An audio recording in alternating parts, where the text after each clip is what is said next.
Bienvenidos, queridos espectadores, a otra exploración profunda de las narrativas atemporales de la Biblia. Hoy nos enfocamos en la cautivadora historia de Isaías, un profeta cuyas palabras resuenan a lo largo de los siglos, con un profundo significado divino. Nacido en el siglo VIII a.C. en Jerusalén, la vida de Isaías se desarrolla en medio de tiempos tumultuosos, marcados por la amenaza inminente del imperio asirio y el llamado divino que daría forma a su destino. Acompáñanos mientras exploramos la vida, visiones y profecías de Isaías, un profundo mensajero de Dios, cuyas palabras predicen la llegada de la figura más grande en la historia bíblica, Jesucristo. Hola Laurigual, ¿cómo estás? Todo esto se trata de Isaías, cuyo nombre en hebreo es Yeshayahu, que significa Dios es salvación. Nació en el siglo VIII a.C. en Jerusalén. Su llamado profético ocurrió alrededor del año 742 a.C. Isaías coincidió con el comienzo de la expansión occidental del imperio asirio, que amenazaba a Israel. Isaías proclamó esto como una advertencia de que Israel era un pueblo sin Dios. Así que en el video de hoy hablaremos sobre la historia del profeta Isaías. La gracia sobreabundó. Amigos, les pido ayuda a todos ustedes para que se suscriban al canal y activen la campana de notificaciones. Si les gusta el video, dejen un me gusta. Realmente me ayuda a producir más videos. Sin más preámbulos, comencemos con el video. La visión de Isaías, el primer evento registrado en su vida, es su llamado profético, tal como se encuentra en el capítulo 6 del libro que lleva su nombre. Esto ocurrió alrededor del año 742 a.C. y probablemente la visión ocurrió en el templo de Jerusalén, lo que lo convierte en un profeta descrito en una narrativa en primera persona. Según este relato, vio a Dios y a varios serafines sobre su trono. Impresionado por el contacto con la gloria y la santidad divinas, se angustió y reconoció la necesidad de Dios de enviar un mensajero al pueblo de Israel. A pesar de su propio sentido de indignidad, se ofreció al servicio de Dios diciendo: «Aquí estoy, envíame a mí». Así, fue designado para dar voz a las palabras divinas. No fue una tarea fácil. Tuvo que condenar a su propio pueblo y presenciar cómo la nación se desmoronaba. Sabía que enfrentaría una fuerte oposición y una incredulidad deliberada. Todo esto tuvo que soportarlo. Fortalecido internamente por la visión y una resolución repentina a lo largo de su vida, Isaías estuvo preparado para encontrar significado en la visión antes de que llegara el momento decisivo. La información sobre este período de su vida es inconclusa, consistiendo principalmente en inferencias sacadas del texto bíblico. A veces, la vida personal del profeta aparece en el registro como un aspecto de su mensaje público. Una vez, al confrontar a un rey, llevó consigo para reforzar su palabra profética a un hijo con el nombre simbólico de Shir Yasub, que significa «un remanente volverá», para inmortalizar un mensaje. Engendró otro hijo con su esposa, una profetisa, sellando al niño con su mensaje y el nombre Maher Shalal Hashbaz, que significa «pronto al despojo, rápida a la presa», refiriéndose al inminente saqueo por parte de los asirios. Si sus hijos no hubieran sido buscados como testigos vivientes de las premoniciones del profeta, la posteridad no sabría nada de su esposa ni de estos hijos. Todo lo que se sabe es que el nombre de su padre era Amós. A pesar de ser contemporáneos, el nombre de Amós en hebreo era diferente del nombre del profeta Amós. A menudo se sugiere que Isaías era un aristócrata, posiblemente incluso de linaje real. Sin embargo, el mismo razonamiento podría aplicarse a varios profetas, desde los tiempos de Natán en la época de David. Los profetas tenían relaciones con los reyes porque, al igual que Isaías, estaban bien informados sobre los asuntos públicos, una responsabilidad crucial para ser la voz de Dios entre el pueblo. Además, Isaías estaba enfáticamente con los pobres y los oprimidos, no con los cortesanos y los ricos. A veces se argumenta que provenía de una familia sacerdotal, debido a su conocimiento de los asuntos culturales y al hecho de que su comisión aparentemente ocurrió en el Templo de Jerusalén.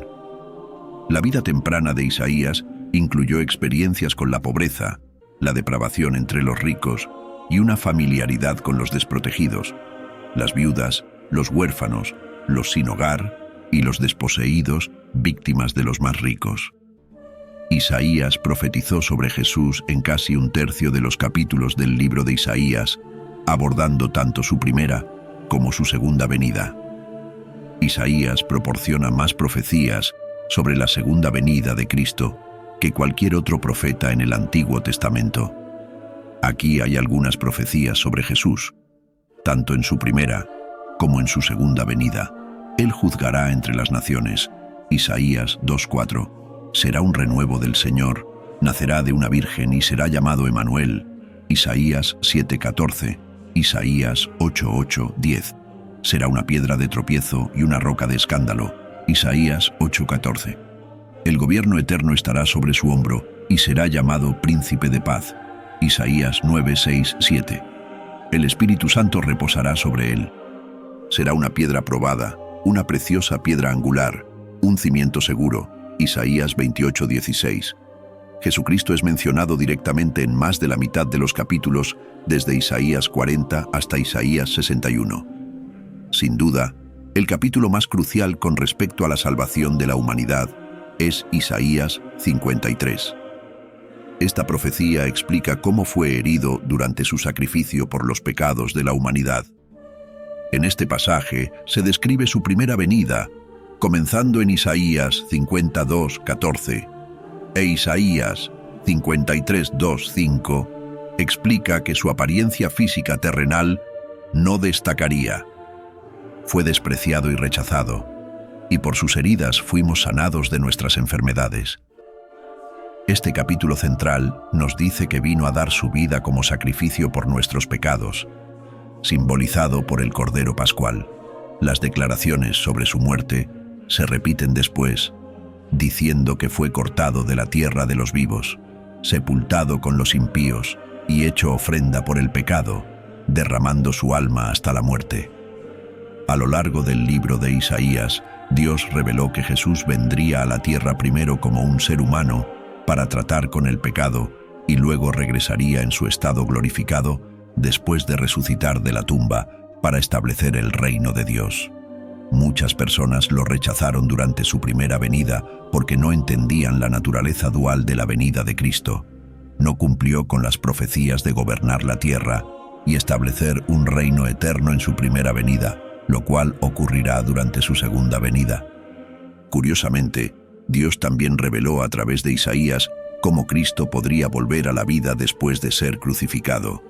El profeta escribió: «Tus muertos vivirán, sus cadáveres resucitarán». Isaías 26. Antes de la época de Isaías, el rey David ya había profetizado sobre la muerte y resurrección de Cristo. El propósito eterno de Dios fue descrito como un misterio hasta que fue completamente revelado. No era un misterio en el sentido de ser desconocido para Dios, ya que Él decidió que su plan de redención residiría en Cristo. Cuando los profetas hablaron del Mesías venidero, hicieron predicciones específicas que mostraban que su mensaje provenía de Dios, no de los hombres. Además, cuando las predicciones específicas se cumplen, no hay duda sobre la verdad de que Jesús es el Cristo. Entre las profecías que he mencionado, el libro contiene dos de las más famosas: el nacimiento virginal del Mesías y el siervo sufriente que murió por nuestros pecados, cumplidas en Jesucristo. En Lucas 24, 26, 46, la profecía de Isaías se cumple y Jesús, al leer las Escrituras, declara: «Hoy se ha cumplido esta escritura en sus oídos». La muerte de Isaías no es conocida. Los libros sagrados de la Biblia no la mencionan. Al concluir nuestra exploración de Isaías, nos encontramos enriquecidos por la profundidad de sus visiones proféticas. La vida de Isaías marcada por el sacrificio y la devoción, sirve como un testimonio de la profunda conexión entre las experiencias humanas y la revelación divina. A través del lente de sus encuentros visionarios y las dinámicas simbólicas de su familia, Isaías se convierte en un puente entre lo temporal y lo eterno. Sus profecías sobre Jesús, abarcando tanto la primera como la segunda venida, revelan el tapiz redentor tejido por Dios a lo largo de los siglos. El legado de Isaías perdura no solo como una figura histórica, sino como un conducto a través del cual se despliega el plan divino para la humanidad. En esta exploración de Isaías, el profeta del siglo VIII a.C., nacido en Jerusalén, profundizamos en el contexto histórico y divino que dio forma a su vida. El llamado profético de Isaías, marcado por un encuentro visionario en el templo, preparó el escenario para su papel como mensajero de Dios durante la expansión del imperio asirio. Su disposición a transmitir mensajes divinos, a pesar de saber los desafíos que implicaba, destacó su dedicación a la justicia y la rectitud. La vida personal de Isaías, reflejada a través de las dinámicas simbólicas de su familia, agregó profundidad a sus mensajes proféticos a través de hijos con nombres significativos. Subrayó aspectos clave de sus profecías. Las profecías de Isaías sobre Jesús, que abarcan tanto su primera como su segunda venida, se convirtieron en un tema central. Notablemente, Isaías 53 se destaca, retratando el sacrificio del Mesías por los pecados de la humanidad. Al concluir, Isaías emergió no solo como una figura histórica, sino como un conducto de revelación divina. Su legado perdura a través del cumplimiento de las profecías en Jesucristo, mostrando la sabiduría atemporal de la Biblia y su relevancia en la formación de nuestra comprensión de la fe y la salvación. La historia de Isaías, un tapiz de experiencias humanas entretejido en la narrativa divina, nos invita a explorar las páginas sagradas de la Biblia con una inspiración y comprensión renovadas. Que la sabiduría atemporal incrustada en la narrativa de Isaías inspire e ilumine nuestro viaje a través de las sagradas páginas de la Biblia.